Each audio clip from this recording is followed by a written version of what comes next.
বছর পর পর আদমশুমারি হয়।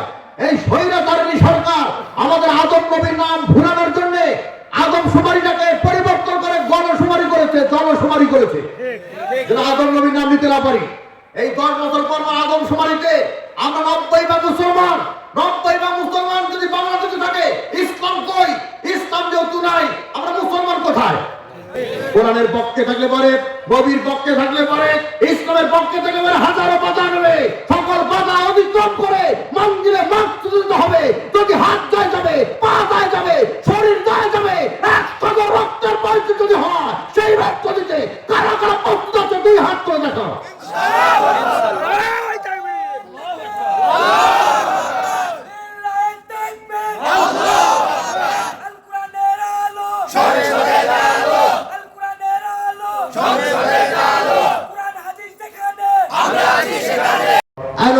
যাদের মধ্যে 3টা গুণ থাকবে তাদের জন্য তুমি আদর্শ।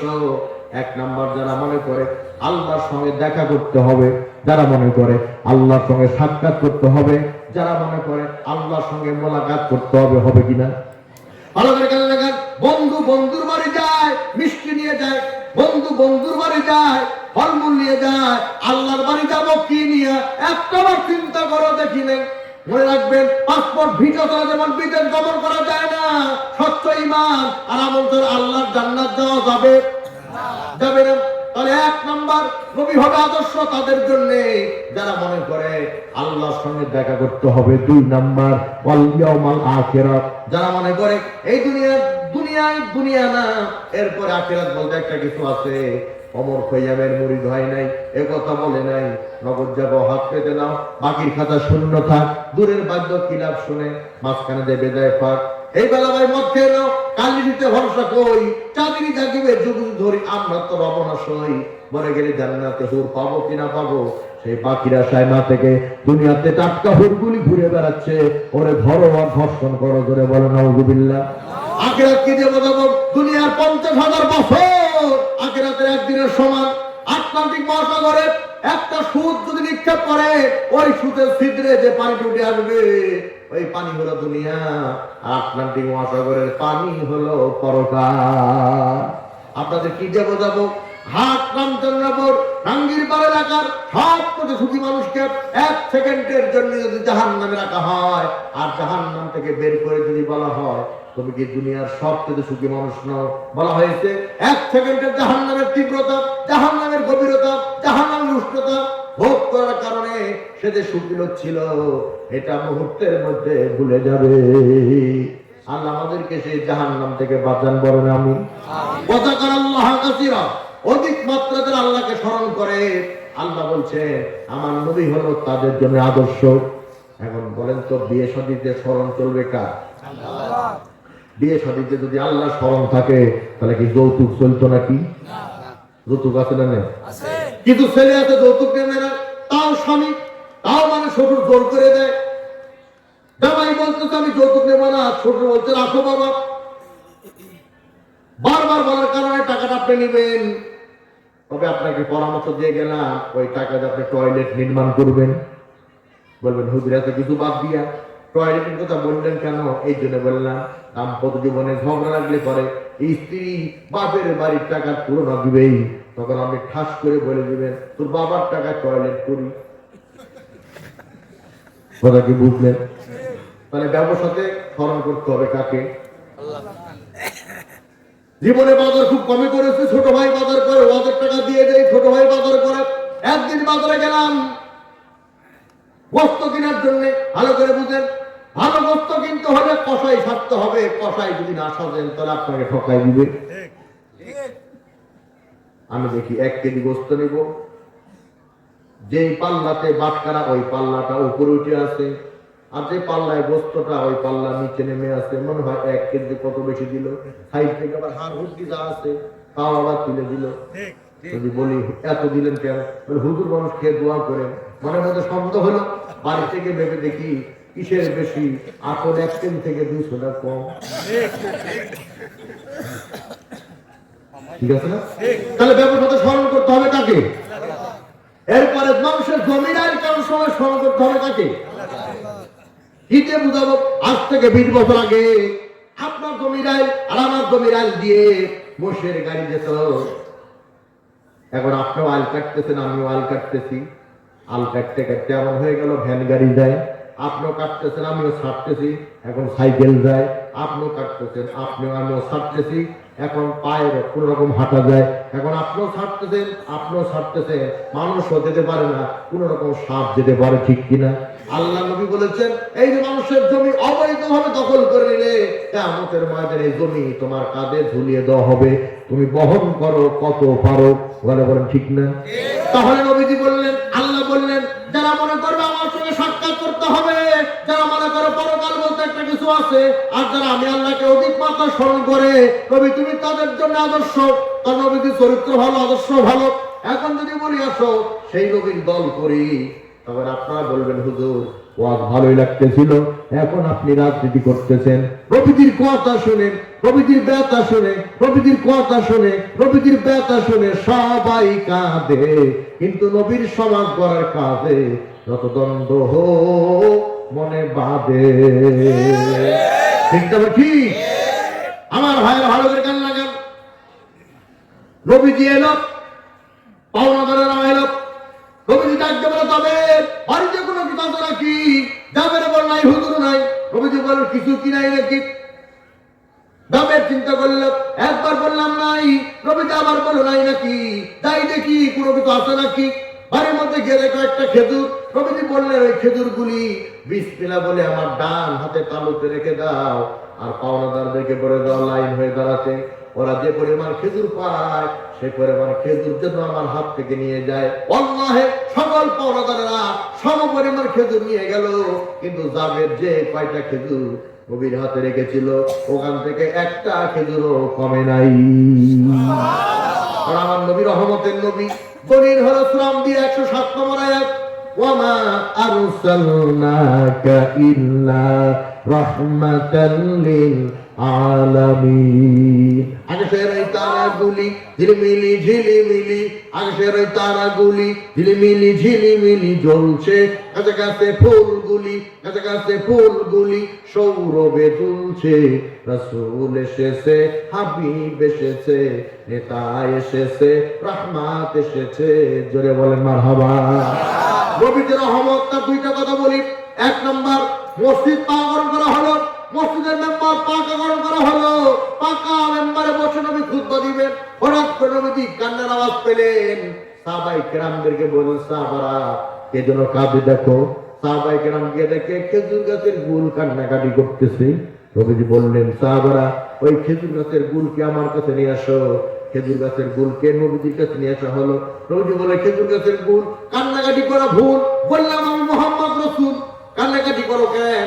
বলে, রাসূলুল্লাহ মসজিদ কাঁচা ছিল, আমি খেজুর গাছের গুল দিয়া মসজিদের মেম্বার তৈরি করেছিল, এখন মসজিদ পাকা করা হয়েছে, লোকেরা আমাকে জঙ্গলে ফেলে দিয়েছে, লাঠি বানায় জ্বালায় ছাই বানাবে, সেই জন্যই আমি কান্নাকাটি করি। নবীজি বললেন, আমি রহমতের নবী, আল্লাহ পাক আমাকে যে জান্নাত দিবে রে, আমি ওয়াদা দিলাম খেজুর গাছের গুল ওই জান্নাতে তোমার জায়গা হবে। এবার নবীজি রওনা দিলেন, আর বললেন, আবু বকর তুমি আমার সাথী। কিছু দূর পথ যাওয়ার পর নবী তৃষ্ণার্ত হলেন। বললেন, ওই যে পাহাড়ের চূড়ায় ছাগল চড়ায় রাখালকে আমার সালাম দাও, আর একটা বকরি নিয়ে আসো। হযরত আবু বকর গিয়া সালাম দিলেন, আর বললেন, নবীজি একটা বকরি চাইছে। বকরির মালিক বললে, একটা কেন? সব বকরি নিয়ে গেল লাভ নাই, কারণ বন্দা বাচ্চা হয় না, কিভাবে দুধ পাবে? নবীজি বললেন, ওই বন্দা বাচ্চা হয় না, আমার একটা বকরি নিয়ে আসো। আমার ভাইরা ওই বকরি নিয়ে যা হলো, বিসমিল্লাহ বলে নবীজি বকরির উলানে যখন হাত দিলেন, দুধের ফোয়ারা বেরিয়ে গেল। আল্লাহ নবী দুধটাকে 3 ভাগ করলেন, এক ভাগ নিজে খেলেন, এক ভাগ আবু বকর খাওয়ালেন, বাকি ভাগ বকরির মালিককে খাওয়া নবী ইনচার্জ কায়েম করে দিলেন। আর আমার দেশের নেতারা নিজেরটা খায়, ফকিরটা খায়, মিসকিনেরটাও খায়। বীজের টাকা নিজের ফ্রিজে দিল, রডের পরিবর্তে বাঁশ দিল, পেটটা এত বড় করলো, মনে হয় 9.5 মাস, আর 10 দিন পরে ডেলিভারি। এই যে দিনে গোলাগুলি করতে গিয়া ইমাম সাহেব কাজ খুঁজে পায় না, আগে পেটে বেরিকে বারবার চেষ্টা করে একটা হয়রান হয়ে গেল। ইমাম সাহেব চিন্তা করতেছে, এই ব্যক্তি যদি এতক্ষণ নেয় মুসলিম চলে যাবে, মুসাফা করবে না, টাকাও দিবে না। তাই বলতেছে, ভাই রে, এ বছর যেহেতু কাজে কাজ মিলল না, আসেন পেটে পেটে ঠেকাই। আমার দিকে তাকান, সারা দেশের খাবার আমার পেটে আছে, তারপরে পেটের কোনো টাওয়ার নাই। পেট হলো বাংলা লিঙ্কের মতো, হালালে বরকত আছে, হারামে বরকত নাই। ঠিক কি ধরে বলে কথা কি বুঝতেছেন? আমার কথা যদি বুঝতে থাকেন তাহলে রম্মানা করি। হযরত মুসা রাদিয়াল্লাহু তাআলা আনহু জিহাদের ময়দানে চলে গেলেন, কালেমার পতাকা ডান হাতে উড্ডীন করে ধরলেন। কাফির বেঈমানেরা মুসাবের ডান হাতটা কেটে দিল, কালেমার পতাকা জমিনে পড়ে যাবে এটা বুঝতে পেরে তড়িঘড়ি করে মুসা কালেমার পতাকা ডান হাতে বাম হাত উঁচু করে ধরলেন। কাফির বেঈমানেরা মুসাবের বাম হাতটা কেটে দিল, কালেমার পতাকা জমিনে পড়ে যাবে এটা বুঝতে পেরে মুসা তড়িঘড়ি করে দাঁত দিয়ে কামড়ে কালেমার পতাকা উঁচু করে ধরে রাখলেন। কাফির বেঈমানেরা মুসাবের শরীর থেকে মাথা আলাদা করে দিল, মুসাব শহীদ হয়ে গেল। সাহাবায়ে কেরাম দেখে লোক নেই জন নাই, কিন্তু কালেমার পতাকা উড়ে। গভীর মনোযোগ, ওরা লক্ষ্য করে দেখে মুসাবের ডান হাত একদিকে, বাম হাত একদিকে, শরীর একদিকে, মাথা একদিকে, কিন্তু কর্তৃত মাথায় দাঁত দিয়ে মুসা কালেমার পতাকা উঁচু করে ধরে রেখেছে, জমিনে পড়তে দেয় নাই। আসুক না যত বাধা, যত ঝড় সাইক্লোন, রাসূলের পথে মোরা চলবই চলবই, এ জীবন বাজি রেখে দিনের নিশান মোরা, বাংলার আকাশে ওরা বই, মোরা কামানের মুখোমুখি দাঁড়িয়ে, মোরা কামানের মুখোমুখি দাঁড়িয়ে আল্লাহু আকবার বলবো। আসুক না যত বাধা, ঠিক না? কোরআনের পক্ষে থাকলে পারে, নবীর পক্ষে থাকলে পারে, ইসলামের পক্ষে থাকলে পারে, হাজারো বাধা নেবে, সকল বাধা অতিক্রম করে মন্দিরে মাকসুদ হবে। যদি হাত যায় যাবে, পা যায় যাবে, শরীর যায় যাবে, এক কদর রক্তের পয়সা যদি হয়, সেই রক্ত দিতে কারা কারা প্রস্তুত আছে? দুই হাত করে দেখো।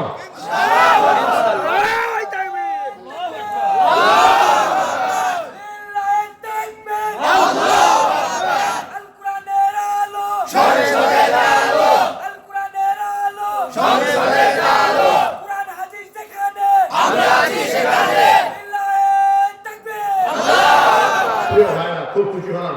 এখন আজকের বক্তব্যের শেষ বক্তব্য আপনাদেরকে শোনাই। আপনাদের এই হাট রামচন্দ্রপুর ডাঙ্গিরপাড়া এই এলাকাতে এমন কি গরিব মানুষ নাই যে গরিব মানুষ বছরে 1 কেজি খাসির গোশত কিনতে পারে না? আছে না ভাই? আচ্ছা, এইরকম একটা গরিব মানুষ 10 টাকা 20 টাকা এইভাবে গোছায়া যখন 1000-1200 টাকা হয়েছে, তখন খড়খড়ি বাজার থেকে 1 কেজি খাসির গোশত কিনছে। বাড়িতে এনে বউকে বলছে, এরা দারুণ করে রান্না করো, মজা করে খাবো। স্ত্রীও খুশি, স্ত্রী রান্নাঘরে আর স্বামী গেছে গোসলে। স্ত্রী রান্না করতেছে আর মনে মনে ভাবতেছে, খাসির গোশত কয়েক বছর পরে রান্না করতেছি, তরকারিতে লবণ কম দিলাম না বেশি দিলাম, হলুদ দিলাম না একটু টেস্ট করা দরকার। দেখবেন আমার দেশের মা বোনেরা রান্না করে আর লাকড়ি দিয়ে ভোলায়া, লাকড়ির মাথাতে সামান্য সুরা, ডান হাতে তালুতে রেখে জুব বা দুধ কেটে দেখে সব ঠিক আছে কিনা। ওই স্ত্রী ওইভাবে করলো, তো আসলে বুঝতে পারলো না ঠিক আছে কিনা। চিন্তা করলো যে একটা টুকরা গোস্ত খেয়ে দেখি। এক টুকরা গোস্ত খেলো, ভালোই তো লাগে, আর এক টুকরা খাইছে, খারাপ তো লাগে না। আর এক টুকরা খাইছে, মন্দ তো লাগে না। এইভাবে টেস্টেই সব উইকেট শেষ। খাওয়ার পরে চিন্তা করতেছে, হায় হায়, স্বামী আসলে কি জবাব দিবে?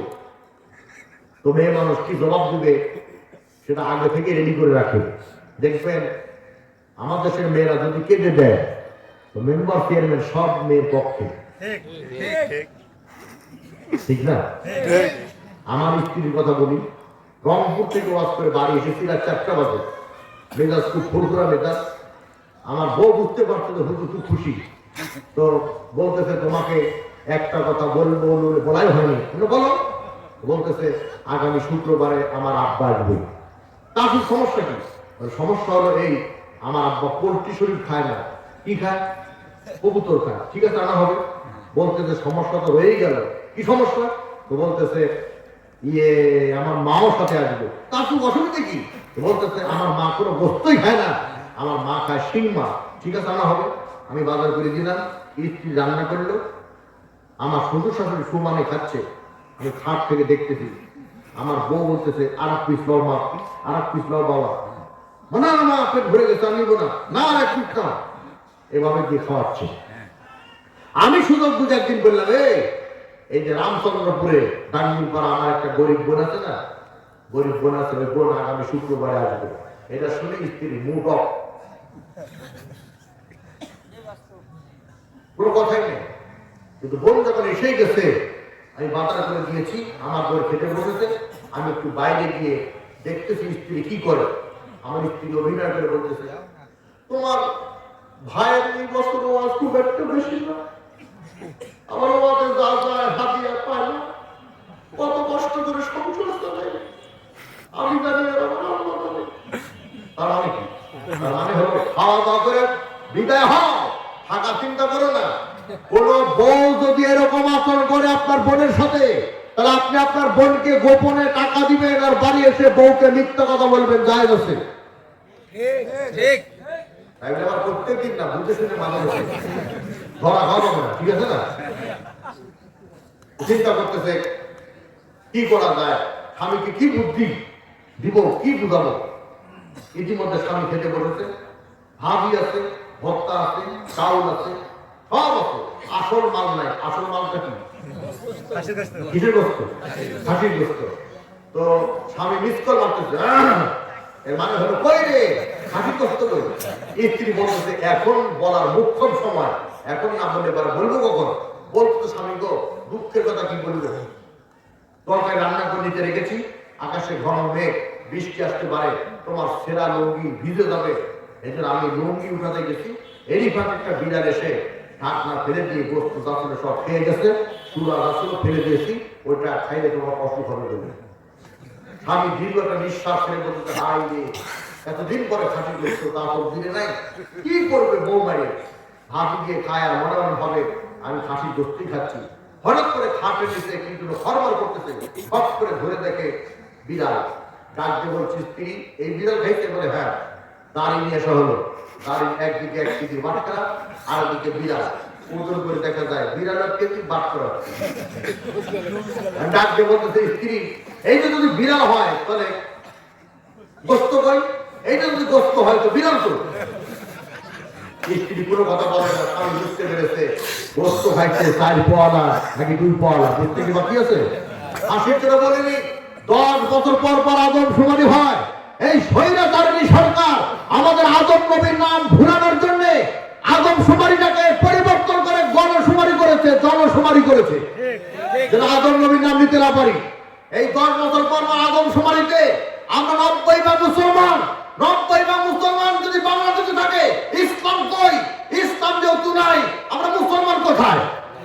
এইটা যদি গোস্ত হয় তো বিড়াল কই? এইটা বিড়াল হলে গোস্ত কই? 90 মুসলমান হলে ইসলাম কই? ইসলাম নাই তো মুসলমান কই? ঠিক না ঠিক? এই জন্য জীবনে আর না আসতে পারি, একটা উদাহরণ দিয়ে আপনি শেষ করে দিন। যে কোনো টাকা বের করে সামনে ধরবেন, দেখবেন টাকার উপরে 4 লাইন লেখা আছে। কয় লাইন? 4 লাইন। প্রথম লাইন হলো বাংলাদেশ ব্যাংক বড় অক্ষরে, দ্বিতীয় লাইন হলো ছোট অক্ষরে চাহিদা মাত্র ইহার বাহককে, তৃতীয় লাইন বড় অক্ষরে যত টাকা তত টাকা, চতুর্থ লাইন হলো দিতে বাধ্য থাকিবে। এতে প্রমাণ হয়ে গেল টাকার বাহক বাংলাদেশ ব্যাংক। বাংলাদেশ ব্যাংক চাহিদা মাত্র টাকা দিতে বাধ্য থাকিতে হইবে। একই কায়দায় মুসলমানের জীবনের বাহক আল্লাহ। আল্লাহর জমিনে আল্লাহর দিন কায়েম করার জন্য আল্লাহ যখন জীবন চাইবে দিতে বাধ্য থাকিতে হইবে। এখন 100 টাকার নোট নিয়ে সরকারি বাজারে গেছেন, দোকানদারকে বলতে দোকানদার আমাকে 50 টাকা পান দাও আর 50 টাকা ফেরত দাও। দোকানদার টাকাটা হাত নিয়ে দেখতেছে, টাকা একদিকে লেখা আছে আর দিকে লেখা নাই, একদিকে ছাপ আছে আর দিকে ছাপ নাই। এই টাকাকে নাটোর সদরে জাল টাকা বলে। এই টাকা কি রাজশাহী পবায় চলে? কি টাকা বলে? ভালো করে খেয়াল করেন, টাকার একদিকে লেখা আছে আর দিকে লেখা নাই, তাই টাকা যদি জাল টাকা হয়। টাকার একদিকে ছাপ আছে আর দিকে ছাপ নাই, তাই টাকা যদি জাল টাকা হয়। মুসলমান দাবি করো কোরআনের নরম মানো গরম মানো না, কোরআনের একদিকে মানো আর একদিকে মানো না, তুমি ওর টাকার মতো জাল মুসলমান। এখন জাল টাকা দিয়ে সদাই করতে গিয়ে ধরা খেলে ধোলাই আছে না নাই? সবাই জবাব করে বলে ধোলাইয়ের নাম কি ভাই? করে বলেন, সবাই মিলে বলেন জাল টাকা দিয়ে সদাই করতে গিয়ে ধরা খেলে বলে গণ ধোলাই আছে। জাল মুসলমান কবরে গেলে গণ ধোলাই আছে না নাই? আল্লাহ পাক সূরা আলে ইমরানের 102 নম্বর আয়াতে বলছেন ইয়া আইয়ুহাল্লাযিনা আমানু তাকুল্লাহ হাক্কা তুকাতিহি ওয়া লা তামুতুন্না ইল্লা ওয়া আনতুম মুসলিমুন। ঈমানদারেরা আল্লাহকে ভয় করো, ভয় করার মতো, আর মুসলমান না হয়ে বলো না। আর মুসলমান কখনো কোরআন সুন্নাহ ছাড়া থাকতে পারে না। তাই আমি আপনাদের সামনে তেলাওয়াত করেছিলাম সূরা জুমার 8 নম্বর আয়াত। কত নম্বর? 18 আল্লাহ রাব্বুল আলামিন বলেন الذين يستمعون القول فيتبعون أحسنه أولئك الذين هداهم الله وأولئك هم أولو الألباب الله أكبر করে বলে যারা কোরআন শুনে এবং যারা কোরআন ইত্তেবা করে তারা আল্লাহর পক্ষ থেকে হেদায়েত প্রাপ্ত। আর এরা হলো প্রকৃত বুদ্ধিমান। যতদিন বাঁচবো কোরআনের সাথেই থাকবো, যতদিন বাঁচবো কোরআনের সমাজ কায়েম করার চেষ্টা চালাবো। সমাজ কায়েম হলো কি হলো না এই ব্যাপারে আপনাকে জিজ্ঞাসা করা হবে না, আপনি চেষ্টা করেছেন কিনা এইটা জিজ্ঞাসা করা হবে, ঠিক কিনা? কোরআনের পক্ষে থাকতে রাজি আছেন? তুই হাত তুলে বানা রাজি আছেন ইনশাআল্লাহ? বলা ক্লিয়ার করে না লিল্লাহি তাকবীর। কোরআনের আলো সংসদে জালো, কোরআন সুন্নাহ যেখানে আমরা আছি সেখানে আল্লাহ হাতগুলো কবুল করেন। যারা বলেন আমিন। অনেক কথা বলেছি, ভুল ত্রুটি পরিলক্ষিত হতে পারে, ক্ষমা সুন্দর দৃষ্টিতে দেখবেন। আর আমল করার মতো কিছু হয়ে গেলে আল্লাহ যেন আগে আমাকে আপনাদেরকে আমল করার তৌফিক দান করেন। যারা বলেন আমিন। সবাই একবার দরুদ ইব্রাহিম করেন। আল্লাহুম্মা সাল্লি আলা মুহাম্মাদ ওয়া আলা আলি মুহাম্মাদ কামা সাল্লাইতা আলা ইব্রাহিম ওয়া আলা আলি ইব্রাহিম ইন্নাকা হামিদুম মাজিদ।